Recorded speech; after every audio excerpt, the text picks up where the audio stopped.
welcome everyone to Rock and Ice's new thing we're doing called Beer and Gear. I'm Francis, the editor of Rock and Ice and Gym Climber magazines. I'm Albert Oak. I also work at Rock and Ice and Gym Climber. We're here in lovely Carbondale, Colorado at Batch, a local brewery with great food, great beer. Yeah, we're super stoked. We love this place, and this is also the home of Rock and Ice's global headquarters. So very happy to have this place here. Yeah, Beer and Gear is something new we're doing, and this is not advertising or sponsored content in any way. This is just gear we're stoked on, and we're gonna talk you through it.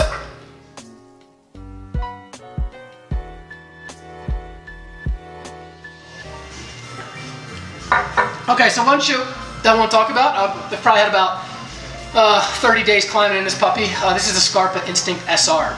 This is a $175 slipper that they came out with last year. It's a lower volume, pretty soft, performance-oriented shoe in their Instinct line, which I think takes it to about maybe 4 shoes in the Instinct line. I'm sure they'll correct me if I'm wrong. It's a phenomenal shoe. As you can see, let's see, the things I really like about this shoe are, one, it's got a lot of toe rubber. So again, if you're doing a lot of toe hooking, especially if the gym a lot, or even a lot of the modern sport roots, steep roots, something I've been projecting on some limestone in western Colorado. How's the heel? No problem there.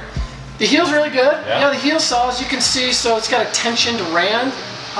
And you know, a tensioned rand when the shoe deforms at a resting position. So when your heel goes in there, it's going to pull up. And you see that? So you can see that the shoe is a little concave now. So it is.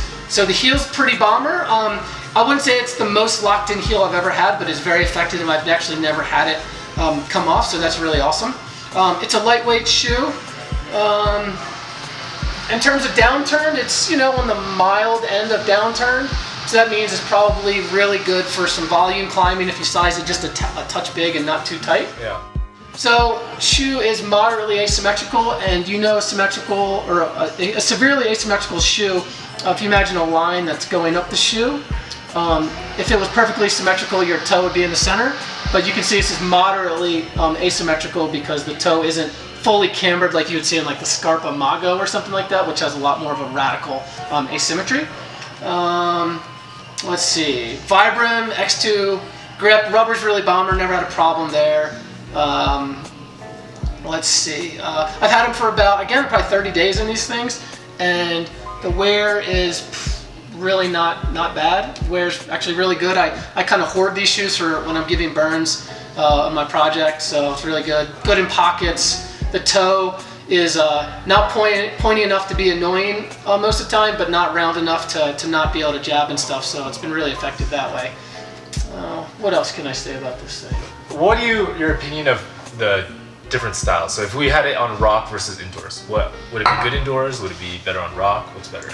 Yeah, I think that this shoe would be a really good shoe for indoor comp climbing, for sure. That's the stuff I like. So yeah, this guy's really good at that.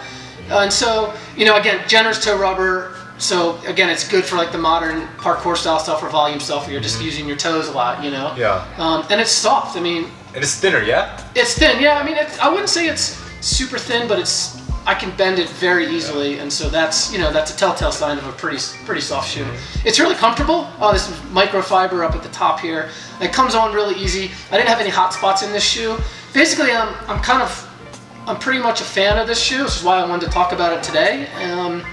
It's just a very effective, performance-oriented shoe. It's the fit is intuitive. So I wear an 8 in this shoe, and I'm normally at 8.5 in street. So if that helps people in sizing. Now I'm assuming you've probably tried the old version of this shoe, because this is a sort of a revamp. I haven't used the older one, no. I know that a lot of speed climbers like to use that to train. Do you think this would be good for speed? Yeah, a lot of speed climbers like their shoes a little like a lot of them wear slippers. So yeah, this could definitely work on the speed wall for sure.